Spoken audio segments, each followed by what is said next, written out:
మంత్రి అవుతారని చెప్పేసి నేను కోరుకుంటున్నాను. Right sir. శివరాం ప్రసాద్ గారు ఫైనల్గా ఒక మాటలో చెప్పాలి.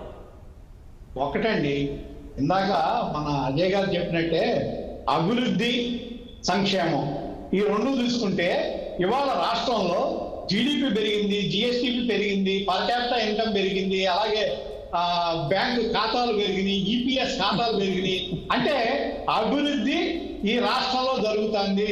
కాకపోతే కొన్ని పత్రికలు వ్యతిరేకంగా చేయబట్టి ఆ విధంగా బ్రాండ్ తీసుకురాబట్టి కొంత ఆ విధంగా జరిగింది. కానీ ప్రజలు జగన్మోహన్ రెడ్డి గారు నమ్మారు. అలాగే ఇంకొక ముఖ్యమైన విషయం, 25,000 రూపాయలు జీతం తీసుకునే ప్రభుత్వ ఉద్యోగులకి సంక్షేమ పథకాల్లో వాళ్ళకి వర్తిస్తాయి అన్నది అది పెద్ద విషయం, అతి పెద్ద విషయం. ఎందుకంటే చాలా మందికి సంక్షేమ పథకాలు వర్తించే అవకాశం ఉంది.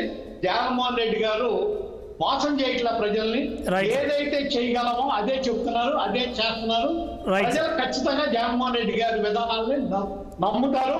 ఈ ఏదైతే ఫెయిల్యూర్ కోటం ఉందో ఆ కోటం మళ్ళీ నమ్మాలనేది నా ఉద్దేశం. Right sir. పురుషోత్తం రెడ్డి గారు